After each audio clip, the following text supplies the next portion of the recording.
తాకట్టులో ఉన్న బంగారాన్ని విడిపించి ఆ రోజున్న మార్కెట్ ధర కట్టి మిగిలిన డబ్బును మీకు అందిస్తుంది కొమ్మూరి గోల్డ్. నమస్తే, నేను ముఖేష్. ఈరోజు మనతో పాటు ఉన్నారు బ్రహ్మశ్రీ నానాజీ పట్నాయక్ గురువు గారు. నమస్కారం గురువు గారు. శ్రీమాత్రే నమః. సార్, ముఖ్యంగా 12 రాసులు ఉంటాయి. ఈ 12 రాసుల వారు కూడా ఈ లలిత సహస్రనామాల్లో ఒక్కొక్క రాశి వారి ఏ శ్లోకాన్ని జపిస్తే బాగుంటుంది? మొదటిగా మేషరాశి వారికి లలిత సహస్రనామంలో ఏ నామం చదివితే బాగుంటుంది? తప్పకుండా అండి. ఇక్కడ ఏంటంటే ఒక నామం స్మరించడం ద్వారా లేకపోతే ఒక దానాన్ని ఇవ్వడం ద్వారా మన కర్మలు అనేవి తగ్గడము, మంచి బెటర్ లైఫ్ అనేటువంటిది వస్తూ ఉంటుంది. అయితే మీరు లలితా సహస్రనామాల గురించి తీశారు కాబట్టి ఎప్పుడైనా గుర్తుపెట్టుకోండి, లలితా సహస్ర రహస్య నామాలు వాటి పేరు. అంటే బయటికి చూడడానికి నామాల్లాగున్నా దాని అంతర్గతంగా అమోఘమైనటువంటి శక్తి పొందున్నాయి ఆ నామాలు. ఎందుకండి అంటే ఇప్పుడు మనకి ఒక్కొక్కరు రచించినవి ఒక్కొక్క ఎనర్జీ ఉంటుంది. ఎలా అంటే ఇప్పుడు నేను ఒక లెటర్ మీద సంతకం పెట్టి ఇచ్చాను.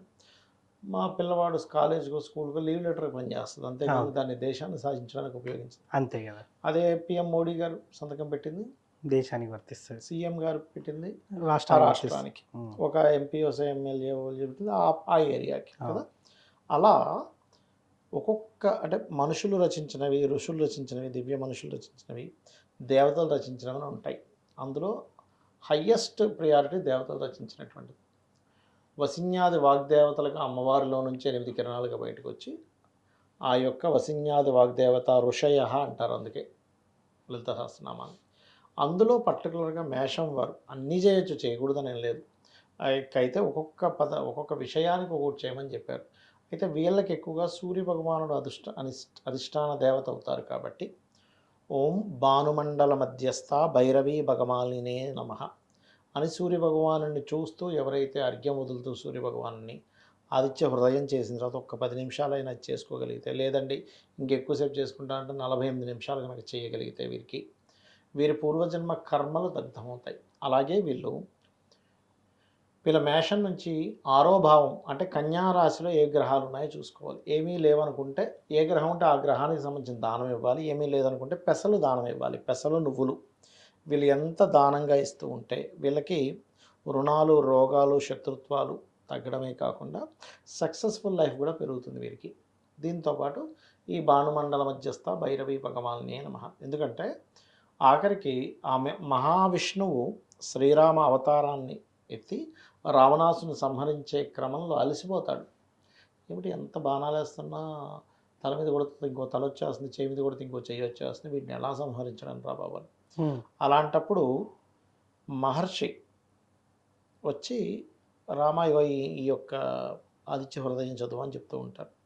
ఈ మేషము వారికి ప్రత్యేకంగా ఆదిత్య హృదయ పఠనం అనేటువంటిది ఖచ్చితంగా ఈ యొక్క ఫలితాన్ని ఇస్తుంది. దీంతోపాటు ఓం భానుమండల మధ్యస్థ భైరవీ భగవాన్నే నమః లలిత సహస్రనామాలు.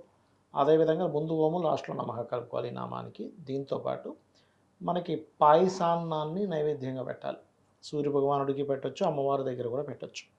కుంకుమతో గనక అమ్మవారిని ఈ నామాన్ని స్మరిస్తూ కుంకుమతో గనక పూజ చేసినట్లయితే మరింత మంచి ఫలితాలు వస్తాయి. ఎస్, ముఖ్యంగా రోజు చదవాలా, రోజు చదివి రోజు నైవేద్యం పెట్టాలా, ఏమంటారు మీరు? ఒకటండి, ఇక్కడ సింపుల్ ఎగ్జాంపుల్ చెప్తా చూడండి. రోజు చదవాలా, రోజు చదవకూడదా, రోజు చదివితే ఏంటి, చదవకపోతే ఏంటి అనే కంటే కూడా చిన్న ఎగ్జాంపుల్ అండి. మీరు రోజు ఎక్సర్సైజ్ చేస్తున్నారు, లేకపోతే యోగా చేస్తున్నారు, ఎవరికి బెనిఫిట్? మనకే బెనిఫిట్, చేసుకున్న వారికి బెనిఫిట్. మనకి అంటే మీరు చేయడం వల్ల మీ పక్కింటోడుకో లేకపోతే మీరు చేస్తున్న జిమ్కో ఏ బెనిఫిట్ ఉండదు కదా. మీరు వెళ్తున్న దీనికో ఆయనకి ఏదో ఆ జిమ్కి ఆ ట్రైనింగ్ ఇస్తున్న పర్సన్కి ఏదో ట్రైనింగ్కి వెళ్తుందేమో, కానీ చేస్తున్న వ్యక్తికి ఎక్కువ బెనిఫిట్ కదా, మెయిన్గా ఆరోగ్యంగా ఉంటాడు కదా. అలాగే మనం పూజాది కార్యక్రమాలు కూడా మనకి శాస్త్రంలో ఏముందంటే, ఇప్పుడు చాలామంది చూడండి, ఒకానొక రోజు ఏదో కష్టం వచ్చినప్పుడు దేవుని తలుచుకుంటారు. ఒక్కొక్కసారి వాళ్ళకి పూర్వజన్మ కర్మ బాగుంటే ఆ పని అయిపోతుంది తలుచుకున్నందుకు.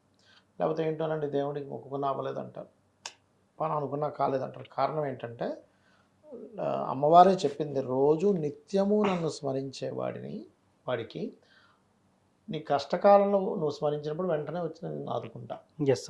ఇప్పుడు చిన్న ఎగ్జాంపుల్, మీ ఇంటి పక్కనే ఎమ్మెల్యే గారు ఉన్నారు, రోజు ఫ్రెండ్షిప్ చేసుకుని రోజు మాట్లాడుకుంటున్నారు. అవును, ఏదో కష్టం వచ్చింది మీకు, మీరు ధర్మబద్ధంగా ఉన్న ఏదో అయింది, ఆయన చెప్తే ఆయన ఏదైనా మీకు హెల్ప్ చేయగలుగుతారు. అసలు మీరు జీవితంలో ఎప్పుడు పలకరించలేదు, పక్కపై సడన్గా పోయి నాకు ఇది వచ్చింది అంటే ఛాన్సెస్ అక్కడ కూడా చేయొచ్చు, కానీ మీకు పరిచయం ఉన్నప్పుడు చేసే ఇది వేరే ఉంటుంది, అవునా కదా? అలా అనమాట. కాబట్టి ఈ లలితా సహస్రనామాల విషయంలో కొన్ని ఉన్నాయి. ఏంటంటే నిత్యము చేసేవాళ్ళు కొన్ని అడుగుతూ ఉంటారు, ఏమంటే నేను నాన్ వెజిటేరియన్ తినొచ్చా తినకూడదా ఇట్లాంటివన్నీ కూడా. మీరు ఒక జంతువుని హింసించడం ఎందుకు అనే భావనతో తినకుండా ఉంటే వేరే, కానీ ఎక్కడైనా సరే ఏ దేవత సంబంధమైనా కానీ మీరు వెజిటేరియన్ నాన్ వెజిటేరియన్ అనేది చూడండి ఎప్పుడు భగవంతుడు. మీరు సాటి మనిషి పట్ల ఎలా ఉంటున్నారు, వాడిని మోసం చేయడము, వాడికి ఏదో మాయమాటలు చెప్పడము, లేకపోతే వాడి ముందుని బాగా మాట్లాడి పక్కకు పోయి వాడి గురించి చెడుగా మాట్లాడడం చేస్తే అది మాత్రం దేవుడు మెచ్చడు. ఇది ప్రధానంగా గుర్తుపెట్టుకోవాలి. అదేవిధంగా కొంతమంది విగ్రహం పెట్టుకోవాలా లేకపోతే పటం పెట్టుకోవాలని అడుగుతూ ఉంటారు. పటమైనా పెట్టుకోవచ్చు, విగ్రహమైనా పెట్టుకోవచ్చు. విగ్రహం కనుక పెట్టుకునేటట్టయితే అంగుష్టమాన్యం అంటే ఒక బొటన వేలంత మాత్రమే ఉండాలి. బొటన వేలు కంటే పెద్దది విగ్రహం కనుక ఇంట్లో ఉన్నట్లయితే నిత్య నైవేద్యము చేయాలి అంటూ ఉంటారు. అంటే మీరు వండినటువంటి అన్నాన్ని నైవేద్యంగా పెట్టి అమ్మవారు చూపించి నివేదన చేసి తీసుకోవడము, లేదా కొబ్బరికాయ కనీసం కొట్టాలి ఇంట్లో, లేదంటే ఏదైనా ఫలమైనా సరే పెడితే చాలా మంచిది అని చెప్పి శాస్త్రవచనం. ఇది ప్రధానంగా గుర్తుపెట్టుకోవాలి. సార్ ఏది ఏమైనప్పటికీ కూడా ఖచ్చితంగా అందరికీ వ్యక్తిగత జాతకం ఇంపార్టెంట్. వ్యక్తిగత జాతకం ఆధారంగానే ఈ రాశి ఫలాలు కానివ్వండి. జాతకం లేని వారు కూడా ఏం చేసుకోవాలంటారు? చాలామందికి జాతకాలు ఉండవు, కొంతమంది పూర్వం కొంతమంది రాస్తారు, కొంతమంది రాయరు. సో అలాంటి వారు మరి వాళ్ళ ఐడెంటిటీని కలుపుకోవడం ఎలా, అంటే వాళ్ళ వ్యక్తిగత జాతకం కనుక్కోవడం ఎలా అంటారు? అంటే ఒకటండి, వ్యక్తిగత జాతకం అనేటువంటిది వాళ్ళు పుట్టినటువంటి డేటు టైము ప్లేస్ని బట్టి తెలుసుకోవాలి ఒకటి. రెండవది ఏంటి అంటే ఈ అసలు జాతకమే లేదు కానీ లలితా సహస్రనామాల్లో ఏం చేసుకోవాలంటే ఒక్కొక్క దానికి ఒక్కొక్క నామం ఉంది ప్రత్యేకంగా. ఇప్పుడు చూడండి, ఎవరికైనా సరే కెరియర్లో సెట్ అవ్వాలి బాగా, అలాంటి వాళ్ళు ఓం మాణిక్యం ఒకటాకార జానోద్వయ విరాజితాయ నమః చేసుకోవచ్చు. లేదంటే బిజినెస్లో ఇంప్రూవ్మెంట్స్ అవ్వాలి, ఓం ఇంద్రగోప పరిక్షిప్త స్మరతోనాభజంగికాయ నమః. ఈ ఇంద్రగోప పరిక్షిప్త నామం ఏదైతే ఉందో వాళ్ళ లైఫ్లో అంటే వాళ్ళ జాతకంలో 11th హౌస్ పాడైంది అనుకోండి, ఇది చేసుకోవడం ద్వారా హ్యాపీనెస్ అనేది పెరుగుతుంది, సక్సెస్ రేట్ అనేటువంటిది పెరుగుతుంది. అది అదేవిధంగా మరొక విషయం ఏంటంటే ఒక్కొక్కసారి కొంతమందికి అనారోగ్యంతో బాధపడుతుంటారు చిన్నప్పటి నుంచి కూడా. అలాంటి వారు ఓం సర్వవ్యాధి పరశమని సర్వమృత్యు నివారిణి అగ్రగణ్య చింత్య రూప కలికల్మషనాశిని నమః చేసుకోవచ్చు. ఇలాగా ఎవరెవరు దేనికి సంబంధించి చేయాలో దానికి సంబంధించి చేసుకునేటువంటిది ఉంటుంది. అదేవిధంగా మరి కొంతమందికి ఫైనాన్షియల్ ఇబ్బందులు ఉంటాయి. అలాంటప్పుడు ఓం ధర్మాధ్యక్ష ధనాధ్యక్ష ధనధాన్య వివర్ధిని నమః. అంటే ఇక్కడ ఏంటంటే వ్యక్తిగత జాతకంలో కనుక 2వ భావం పాడైంది అంటే ఫైనాన్షియల్ హౌస్ పాడైంది, అప్పుడు ఈ ధర్మాధ్యక్ష కానీ లేకపోతే ఓం సంపత్కరి సమారూఢ సింధుర ప్రజ సేవితాయ నమః కానీ చేయొచ్చు. ఇలా ఏంటంటే ఒకటి ఇక్కడ చాలామంది ఇప్పుడు మీరు అడిగినట్టు కొంతమంది ఎట్లా అడుగుతారంటే, ఏమంటే నేను ఎప్పుడు పూజలు చేయను కానీ ఇప్పుడు నాకు కష్టం వచ్చింది కాబట్టి దేవతను వెళ్ళి అడిగితే నేను స్వార్థం కోసం అడిగినట్టు ఉంటుందేమో అనుకునే వాళ్ళు చాలామంది ఉన్నారు. ఎస్, అవును. నేనేమంటానంటే ఒక తల్లికి బిడ్డలు ఉన్నారు, 4 బిడ్డలు ఉన్నారు. ఒకవాడు తల్లితో పెద్దగా కనెక్టివిటీలో లేడు, మిగతా 3 బాగానే ఉంటారు. కానీ వీడికి ఆకలేసింది, ఎవరిని అడగాలి? తల్లినే అడగాలి. తల్లి ఏమైనా నువ్వు సరిగ్గా కమ్యూనికేషన్స్లో లేవు కదా నీకు పెట్టను అంటుందా? అన్నది కదా, అన్నది కదా. అందుకని తల్లిని అడగడంలో తప్పు లేదు. అయితే నువ్వు అడిగేటువంటి దానిలో ధర్మబద్ధమైంది అయి ఉండాలి ఆ కోరిక. పక్కవాడికి పోవాలి, జాబ్ పోవాలి, ఆ జాబ్ నాకు రావాలంటే ధర్మబద్ధం కాదు. అంతే కదా. నేను పడుతున్నటువంటి కష్టానికి నాకు మంచి ఉద్యోగం ఇవ్వు, అది ధర్మబద్ధం. అలాగా చాలామంది ఏంటంటే కొన్ని నేను మొన్న కూడా ఒక జాతకం చెప్పినప్పుడు అతను అదే అంటున్నాడు, ఏమన్నా సార్ నేను ఎప్పుడు చేయను, ఇప్పుడు చేస్తుంది ఏదో దేవుడిని స్వార్థంతో అడిగినట్టు ఉంటుందేమో. అలా అనుకుంటాడా సార్ దేవుడు? అనుకోడు. ఎందుకంటే తల్లి ఎప్పుడైనా అనుకుంటుంది, అనుకోదు. వీడి స్వార్థంతో నన్ను అన్నం పెట్టమని అడుగుతున్నాడు, వీడి స్వార్థంతో నన్ను ఈ కూర వండమని అడుగుతున్నాడు అనుకుంటుందా? ఆనందంగా పెడుతుంది. ఇంకా అవును, అరే ఇంకో ముద్ద వేసుకోరా అని పెడుతుంది. అలాగే భగవంతుడు కూడా నీ యొక్క కోరిక కనుక ధర్మబద్ధమైంది అయితే ఆనందంగా ఇస్తాడు. నీ కోరిక ధర్మబద్ధమైంది కాకపోతే ఇప్పుడు అనడానికి రామాయణంలో ఒక వృత్తాంతం కూడా ఉంటుంది.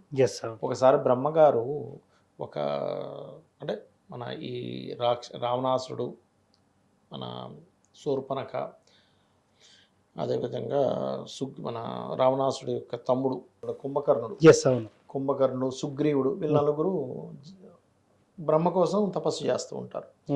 బ్రహ్మగారు ప్రత్యక్షం అవుతారు.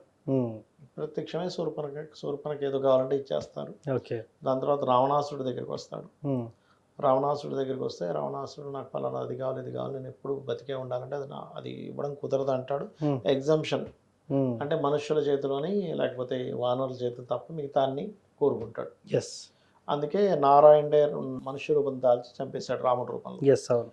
ఇక సుగ్రీవుడి దగ్గరికి వెళ్ళినప్పుడు సుగ్రీవుడు ఏం చెప్తాడంటే నేను ఉన్నంత కాలము జీవించినంత కాలము ధర్మాన్ని నేను తప్పకుండా చూడు స్వామి అని అడుగుతాడు. ఓకే. అప్పుడు బ్రహ్మగారు మెచ్చుకొని చిరంజీవత్వం ఇస్తాడు. ఎస్. ఇక్కడ రావణాసుడు అడిగినా ఇవ్వడు, ఉమ్, అలా ఇవ్వకూడదు అంటాడు, కానీ ఇక్కడ ఇస్తాడంటే దాని అర్థం ఏంటి? ధర్మానికి ముడిపడి ఉంటే నువ్వు ధర్మంతో కనెక్ట్ అయి ఉంటే భగవంతుడు మెచ్చి నీకు ఇస్తాడు. ఎస్. మరలా ఇక్కడ కుంభకర్ణుడి దగ్గరికి వెళ్తుండేసరికి దేవతలందరూ వచ్చి బ్రహ్మను పట్టుకుంటారు. అయినా వాడు ఇప్పటికే మేము చచ్చిపోతున్నాం, వాడి బాడీకి అది ఉమ్, మీరు మళ్ళీ వరాలు ఇస్తే ఇంక మేము ఇంక భరించలేము, ఏదో ఒకటి చేయండి అంటే నన్ను ఏం చేయమంటారు? జపం చేశాక నేను రావడం వరాలు ఇవ్వడం నా యొక్క డ్యూటీ, తప్పదు అంటే సరే ఏదో ఒకటి చేయండి అంటే అప్పుడు సరేలే అని సరస్వతీదేవి చెప్తే సరస్వతీదేవి కుంభకర్ణుడి యొక్క ఆలోచనలోకి నాలుక మీదకి వస్తుంది. ఎస్. వచ్చి ఇతను ఏం వరం కావాలంటే ఆవిడ మార్చేస్తుంది. ఎట్లా అంటే నిద్రపోయేలా చేయి, మంచి నిద్రపట్టేలా చేయి స్వామి అని. తదాస్తు అంటాడు. వాడు 24 గంటలు నిద్రపోతుంటాడు. అంతే. సో ఏది కోరుకుంటే అదే అన్నట్టు ఇంకా. అలా ఏంటంటే మనం చేసిన జపానికి మనం చేసిన పూజకి రుణం ఉంచుకోకూడదు కాబట్టి అమ్మవారు ఇస్తుంది. ఎస్, అవును. దాన్ని మనం తల్లిగా భావించినప్పుడు స్వార్థము అనుకో. మీ భావన తల్లి లేదా తండ్రి అనే భావంతో ఉన్నప్పుడు మీకు స్వార్థం అని అనిపించదు ఫస్ట్. ఎస్. ఎప్పుడైతే ఎక్కువగా స్పిరిచువల్లోకి వెళ్ళిపోతారో స్వార్థంగా అసలు కోరిక కోవద్దు ఫస్ట్. ఎస్, అవును. అది. సో ఏ లలిత సహస్రనామంలో ఏ నామాన్ని చదివితే ఎటువంటి ఫలితాలు ఉంటాయి, అదేవిధంగా జాతకం లేని వారు ఎలా జాతకాన్ని తీసుకొని ఐడెంటిఫై చేసుకోవాలనేది ఫుల్ క్లారిటీగా ఇచ్చారు సార్. ధన్యవాదాలు. శ్రీమాత్రే నమః.